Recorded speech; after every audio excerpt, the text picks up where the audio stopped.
Haleluya, puji Tuhan, salam sejahtera bagi kita semua. Bapak Ibu keluarga besar GBDI LCD Magelang, kita bersyukur karena kita berjumpa kembali untuk bersama-sama merenungkan firman Tuhan melalui Renungan 79. Hari ini kita tetap belajar dalam pembacaan 365 hari yang mengubahkan, dan hari ini kita sampai dalam pembacaan di kitab Roma pasal 10.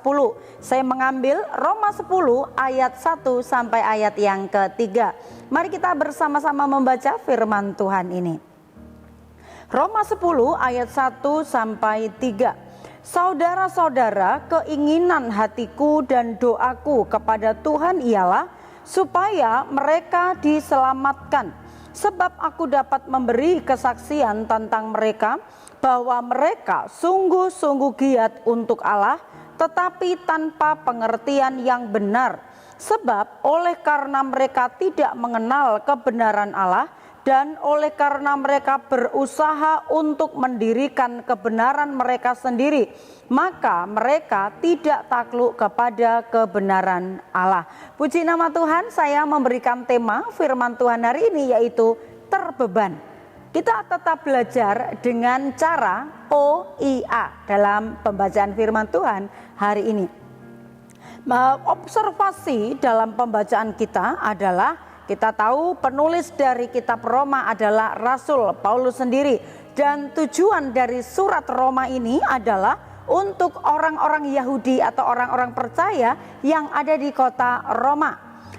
Dan tujuan yang lain juga yang menjadi kerinduan dari Rasul Paulus adalah ingin supaya mereka punya pengetahuan, punya pengertian tentang Allah yang benar, punya pengertian tentang kebenaran dari Allah.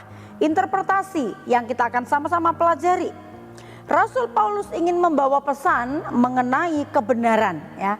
Orang-orang yang percaya kepada Tuhan, orang-orang Yahudi, mereka adalah orang-orang yang giat di dalam melakukan keagamaan. Tetapi dalam kegiatan, antusias, semangat mereka menjalani keagamaan mereka, tetapi tidak disertai dengan pengertian atau kebenaran tentang Allah dan juga karya keselamatannya. Sehingga apa yang mereka lakukan adalah perbuatan-perbuatan mereka giat melakukan keagamaan. Ritual-ritualnya mereka hampir sempurna, ya. Mereka melakukan kegiatan-kegiatan agamawi yang begitu luar biasa. Dari segi giat, antusias, semangat, sangat positif nilai dari Paulus. Itu sebabnya di sana dikatakan tadi di ayat yang pertama, saudara-saudara, keinginan hatiku dan doaku kepada Tuhan ialah supaya mereka diselamatkan, sebab aku memberi kesaksian tentang mereka bahwa mereka itu sungguh-sungguh giat untuk Allah. Jadi dalam pelaksanaan keagamaan, melakukan hukum Taurat atau kehafalannya, ya, tentang hukum Taurat, kemudian juga mereka melakukan tentang adat istiadat, itu sangat giat. Sungguh-sungguh seperti yang terlihat bahwa keaktifannya, semangatnya, antusiasnya itu sangat positif di dalam penilaian dari pemandangan Rasul Paulus. Nah, mengapa Paulus berkata bahwa orang-orang Yahudi ini antusias, semangat, tetapi tidak hanya cukup antusias, tidak hanya cukup semangat, tidak hanya cukup dengan aktif dengan kegiatan-kegiatan agamawi, itu yang menjadi nilai poin. Bukan hanya itu, tetapi Paulus ingin menerangkan bahwa mereka harus memang punya giat, antusias, itu baik, tetapi harus disertai dengan pengertian tentang pengenalan yang benar kepada Allah. Karena sama yang dialami oleh Rasul Paulus, ya. Mengapa Paulus berkata demikian? Seperti pengalaman dari Rasul Paulus sendiri dalam Kisah Para Rasul 9 ayat 1, bahwa Paulus sebelumnya juga memiliki semangat, memiliki antusias yang luar biasa, tetapi dia semangat untuk menganiaya jemaat, dia semangat untuk melakukan penganiayaan terhadap orang-orang Kristen. Padahal dia tahu hukum Taurat, padahal dia juga memelihara adat istiadat yang mungkin terlihatnya di pemandangan orang banyak itu dia adalah orang yang luar biasa. Mengapa dia melakukan hal itu? Dari segi semangat, dia tahu tentang adat istiadat, dia tahu tentang hukum Taurat, tetapi dia tidak mempunyai pengetahuan yang benar tentang Allah. Kita lihat dalam Filipi 3 ayat yang ke-6. Tentang kegiatan aku penganiaya jemaat, tentang kebenaran dalam mentaati hukum Taurat aku tidak bercacat, dikatakan. Secara agamawi dia tidak bercacat di pemandangan manusia, tetapi hatinya dan juga pengetahuan tentang Allah, dia berpikir dengan melakukan, karena dia melakukan penganiayaan, dia melakukan hal-hal yang tidak baik, ya kejahatan-kejahatan itu menurut dia itu adalah sesuatu yang berbakti kepada Allahnya pada waktu itu. Ya. Dalam Galatia 1 ayat yang ke-14, dan di dalam agama Yahudi aku jauh lebih maju dari banyak teman yang sebaya dengan aku di antara bangsaku, sebagai orang yang sangat rajin memelihara adat istiadat nenek moyangku. Bapak Ibu yang dikasih oleh Tuhan, bahwa kerajinan, antusias dan semangat ini dikatakan itu belum cukup kalau tidak disertai dengan pengetahuan tentang pengenalan yang benar tentang Allah. Jadi semua yang dilakukan oleh Paulus sebelum kenal Kristus dikatakan itu adalah merupakan kebanggaan. Dia melakukan adat istiadat, hafal tentang hukum Taurat, tetapi dia tidak tahu kebenaran yang sesungguhnya mengenai Yesus Kristus. Pengenalan tentang Allah yang sesungguhnya. Dari pengalaman itulah Paulus terbeban melihat orang-orang Yahudi ini dikatakan mereka hanya sebatas antusias, mereka hanya sebatas giat di dalam melakukan kegiatan-kegiatan agamawi, tapi tidak tahu kebenaran. Yang membuat Paulus terbeban adalah tetap di ayat yang kedua, yaitu mereka semangat giat. Ini perlu diacungin jempol, hal-hal positif yang dimiliki oleh mereka, tentang semangatnya, tentang giatnya untuk melakukan hal-hal yang menurut mereka itu adalah untuk Allah, tetapi ternyata mereka tidak memiliki pengenalan yang benar tentang Allah. Ya, itu di ayat yang kedua. Juga yang menjadi beban dari Paulus adalah mereka tidak mempunyai pengertian yang benar di ayat yang kedua, ya. Tidak mengerti apa yang mereka lakukan, mereka semangat, mereka bekerja seolah-olah terlihat keren, baik, unggul, tapi ternyata di dalamnya tidak memiliki pengertian tentang Allah. Juga di ayat yang ketiga, mereka tidak mengenal kebenaran Allah. Tetap di ayat yang ketiga, mereka tidak mengenal kebenaran Allah itu dan mereka ingin mendirikan kebenaran sendiri. Menurut pemikiran mereka itu sudah benar. Menurut pemikiran mereka, oh saya sudah giat dalam kegiatan-kegiatan agama, dalam kegiatan-kegiatan rohani, rajin datang di bait suci, atau mungkin bahkan tidak pernah meninggalkan bait suci, ya, agamawi. Ritual-ritualnya mungkin sudah hafal, urutan-urutannya harus seperti apa sudah hafal. Nah, mengapa orang Yahudi demikian? Memiliki pemikiran mereka sendiri, menurut pemikiran mereka sendiri. Mengapa orang Yahudi demikian? Karena orang Yahudi tidak memahami Injil yang cuma-cuma, ya, Injil yang diberitakan tentang keselamatan itu harus bukan karena perbuatan, tetapi harus disertai dengan iman. Orang Yahudi tidak memiliki hubungan iman dengan Allah. Mereka hanya tahu sebatas perbuatan, ritual, sebatas apa yang dipandang oleh manusia secara kasat mata. Mereka berpandangan bahwa mereka akan selamat karena perbuatan-perbuatan mereka. Apa bedanya dengan orang dunia, Bapak Ibu? Kalau kita melakukan segala sesuatu hanya sebatas perbuatan, tidak disertai dengan iman. Dan ini tentu saja memiliki keterbebanan tersendiri bagi Paulus, sangat disayangkan. Dia punya semangat, dia punya gairah untuk berbakti kepada Allahnya, tetapi tidak memiliki pengertian yang benar di hadapan Tuhan. Hanya kerinduan Rasul Paulus adalah kerinduanku dalam doaku, aku ingin mereka benar-benar mengalami keselamatan. Karena itu bahwa yang harus dilakukan orang-orang Yahudi bukan hanya sekedar batasan dari perbuatan mereka, tetapi pengenalan akan Allah yang disertai dengan iman. Iman kepada Yesus Kristus itu yang ingin dikenalkan Rasul Paulus kepada mereka.